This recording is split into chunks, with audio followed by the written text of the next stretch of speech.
Lindsay here, the Frugal Crafter. Welcome to another edition of Stamp School, and this is a really fun card that we're going to make today. You can change up the sentiment for all sorts of occasions, but it's also very quick and easy, so if you wanted to batch it up for a holiday card, you could totally do that. And that's what you have on the inside, and you've got room to write your message underneath, and the techniques I'm going to show you today are really fun and easy, and will hopefully get you using some of the supplies that maybe are gathering some dust on your shelf. So for stamps, what I'm using are this Sentiment Oh What Fun set, which is pretty new from Stampin' Up. I just got it. And then I'm also using the Lovely as a Tree set, which is new to me, but it's been around for a long time, so you might have this. If not, any sort of tree set that you have, any sort of sentiment you like will work fine. I am going to use a die to cut out the window on my card, and this is the Hearth and Home Framelits. And actually on my wish list, I have another stamp set that goes with this, so that's kind of why I didn't want to get it all at once, so I got the, sometimes you gotta do that, you know, you buy the die one time, you buy the stamp set the next time, you know, that's how it goes, right? We don't buy everything we want all the time, do we? Hard to believe I don't, isn't it? So we're going to use a combination of these to make this card, and I've already went ahead and cut out the window in the little window box here, and this also makes a fireplace too, which is kind of fun. Alright, so what I want to do is figure out where I want to have it on my card, and this is just a half a sheet of cardstock that I've already scored, and what I'm going to do here is simply mark out where I want my window to be, and I'm going to have it kind of over to the left a little bit, and I'm just going to trace it on the inside. Now the challenge here for me is that it's going to be pretty white, and that means I have to be careful not to smudge it all up when I'm working on it, which is kind of hard for me. I tend to be kind of a messy crafter. So what I'm going to do now is cut out my square here, and I'm going to save that middle piece because we're actually going to use that for our window box filler. Alright, so I'm just using my craft knife. If you had a die that was about that size, you could go over, but I realized, you know, it's just as quick for me to cut this out with my craft knife as it is for me to go to my die cut machine, hunt through my box of dies, and find something that was workable. And actually, that's what I did. I didn't have a rectangle this size. I'm like, this is ridiculous. I got a craft knife. It's just as quick. Oh, and if you are a fan of Stampin' Up, I did want to let you know that they are having a sale. They have a bunch of their stamps 20 to 50% off, and my friend Wendy has a list on her blog. I'll put a link in the video description so you can check it out and see if there's any ones there that you've had your eye on, so you can grab them while they're on sale. And it's just this week, I think, so you do want to hurry if that's something you're interested in. Alright, so now I'm going to stamp this sentiment, and I'm going to use my markers because that way I can do 3 colors and I don't have to worry about contaminating my ink pads. So I'm going to go to this like kind of little starburst thing on the top with my green. Any water-based marker, even the kids' Crayolas, work just fine. I think maybe I'll add a little bit of dark green to it in the middle. I'm using a combination of different kinds. I have many different brands of water-based markers, and they're all going to work for this. Alright, I'm doing the Have a Sweet Season, doing the Sweet Season red. Or wishing you, geez. They're clear, I can't see what it says. And I'm gonna color this with my brand, and this is a Pitt pen. These work great on stamps. They're not exactly the same formulation as your other water-based markers, but they'll work for this just fine. Now, after you've colored this with your ink, you wanna breathe on it, and that's gonna re-moisten it. Make good use of the hot air, I always say, and then just stamp it down real good. Alright, now what I'm going to do is take it over to my die cutter because I wanted this to kind of look like clapboards or shingles on a house. I didn't have really an embossing folder that would give me that look, but I found a stitched one, so that's what I'm going to use to kind of get that kind of siding or clapboard look. So I'm going to go emboss this front panel, and we'll be right back. Alright, oh, and this is how you put your embossing folder through so that you can just emboss half of your card. That way you don't have any indents on the back side. And I'm using a really heavyweight cardstock. This is the Recollections 110 pound from Michaels, so it works really well for this. Now I am going to use a color duster because I find I get a lot of really good control with that, and whatever light brown ink pad you want. And I'm just going to kind of distress it a little bit, kind of get rid of that bright white. You know, if you're like me by now, you've got at least a few fingerprints on there you need to cover up. So go ahead and do that. Now this time I embossed it so that it was an indent, and the other one I did it so that it was poking out, so you can decide which one you like better. And I am going to fold my card, trying to get it out of the ink way. There, just crease it down, and then I'm also going to do this top part here. I probably shouldn't start with a white card base because I am such a sloppy crafter, but I kind of like that look.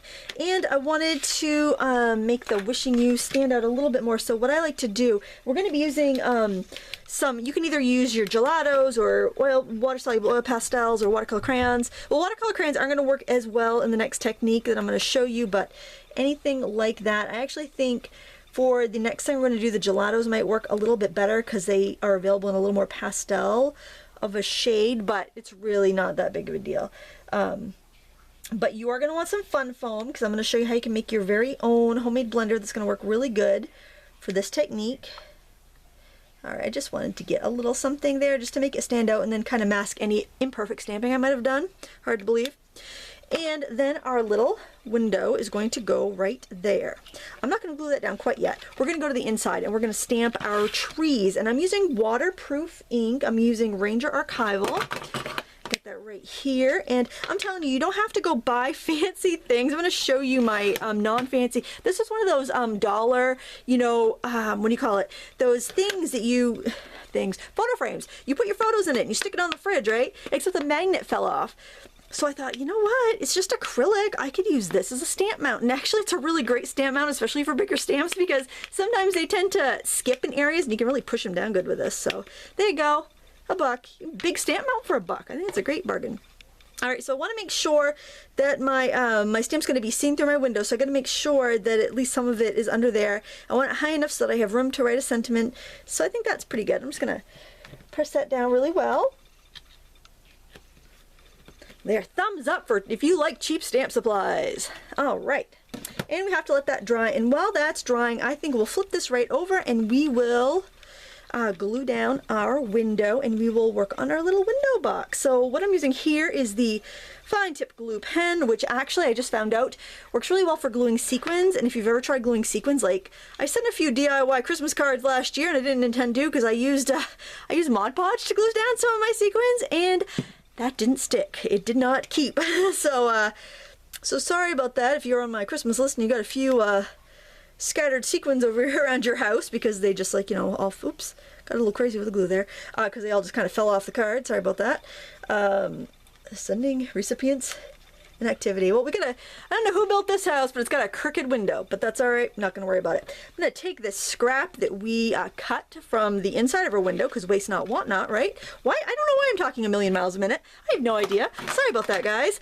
It's really because it's like, oh, finally I get to do a video. I don't have to edit. I'm just going to have fun. I sound like a crazy lunatic.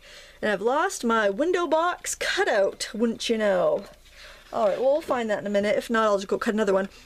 So what I'm going to do here is actually stamp this holly, and it was from that sentiment set that I showed you at the beginning of the video. I'll put a link to it, but it has these little, like, almost little icons here. So what I'm doing is I'm just inking it up in a green ink and then just tapping on a darker green ink, and I can use that. I could use the pen that that I used to do the sentiment on the front. That would be fantastic. I'm just kind of lazy right now and trying to do this a little bit quicker, so.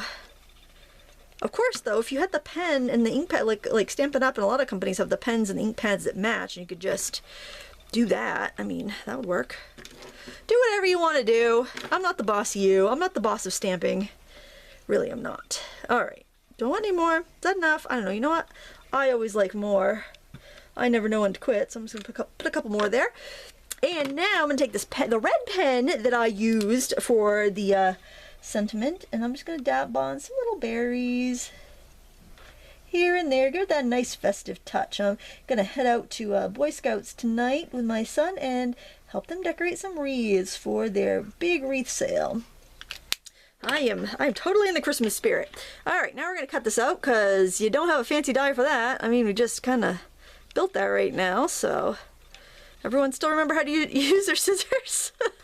I actually got these really sticky, cutting some like foamy tape a couple minutes ago, so I'm glad they're cutting because that's a pet peeve. I should invest in some of those non-stick scissors because that is a pet peeve. I hate sticky scissors.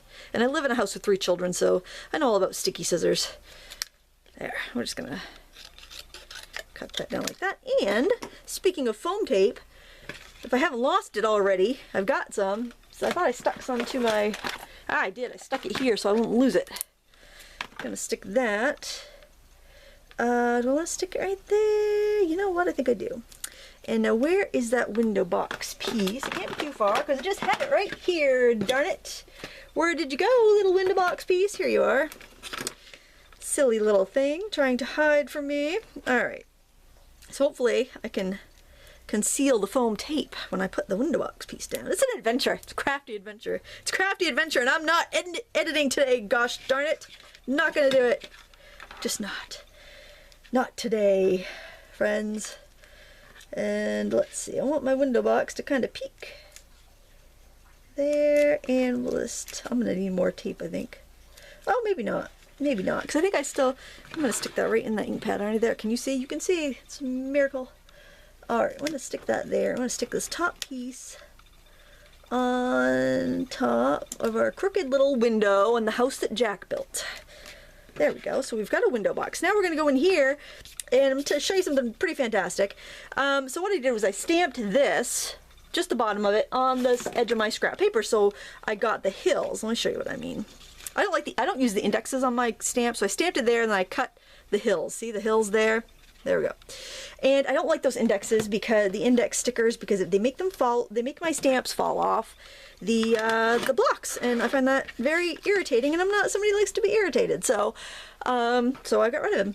And now what I'm going to do is, since I don't have a pastel shade on my Prima oil pastels are very vivid, which I love, I'm actually going to start by kind of priming my paper with this white, and that's going to kind of help everything blend. Now if you're using Gelatos and you have a really pale color, you don't need to do this.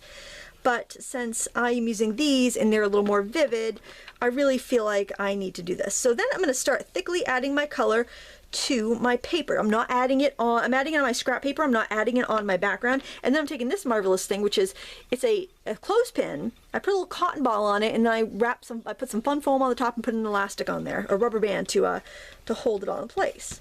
And then I'm going to drag that color up out of the off of the scrap paper. So I kind of want that beautiful winter sunset look. I don't know if you guys all get beautiful winter sunsets like this, but this is how it looks like, you know, if you're in the sunrise, if you're up early, or if you're, you know, right at dusk, you just get these amazing pinks and purples in Maine anyway. I don't know what you guys have, if it's the same everywhere. But it's just so pretty, and that's what I wanted to capture here. And by putting the color on my paper, it's gonna keep me from getting any really dark blobs. Now, maybe I'll shift that up a little bit. You can probably see that better now. See how this is just the paper here. But you do have to hold it down pretty tight so it doesn't slip, and you don't get the color on the snowy field there. And I would just kind of build it slowly. And if you want it, you could always take like a piece of plastic packaging and, you know, make a permanent one if you want to. I'm going to get a little bit of blue in there, I think. Maybe I'll do a little blue up higher. I think it would be bluer up higher. Now this is a really smooth cardstock, so it might kind of, like, I could see areas where it's kind of wanting to kind of glob up. But I think if I wipe off my blending tool, my fancy blending tool, I can probably remove some of it. Oh, that's right. We'll use a baby wipe in a minute to get some of that out, so don't worry about that. Don't you fret your pretty little head. Alright, and just keep adding until you've put as much color on as you want. Just the important thing is not to get color underneath your paper, okay? Well, I like to do it one color at a time, so I kind of know what I'm getting myself into here. Alright, so now what I'm going to do is I'm going to take a baby wipe. Alright, and it's kind of like from my baby wipe box. It's been open, so it's not really super wet. And I am just going over this area, and this is going to kind of grind that pastel into the paper so it's not going to smudge and come off, but it also gives me a much more uniform look.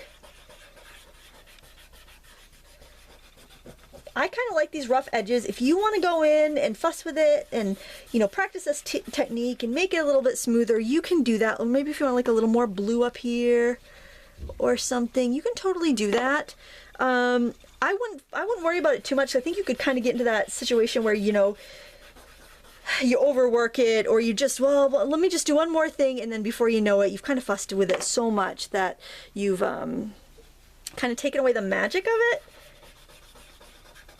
And actually, you could probably just blend the whole thing with baby wipes. So, you know, experiment. But then you've got all this space down here to write on. If you wanted to go in with like a snow pen, or a, like, you know, those puffy, snowy applique pens, whatever they're called, or some Wink of Stella or something, and kind of jazz it up a little bit more, you can. But just as it is, this simple card, I think it is delightful, and I think anyone would love to receive a card like this in the mail. It's thin, it's light, mail it with a regular stamp, and it's quick enough that you can batch it up for the holidays if you want to, or even for, you know, you can do a happy birthday or thinking of you or whatever you want. You can adjust how high you want the trees for different effects. I hope you enjoyed this. If you are curious about any of the products I used today, I will put links in the video description. You can visit my friend Wendy. She's got a great website, lots of ideas, and she also sells the Stampin' Up! Products, so she's real nice. Tell her I said hi if you visit her. Thank you so much for watching. If you have any questions, leave them in the comments below. Please give me a thumbs up and subscribe. Until next time, happy crafting.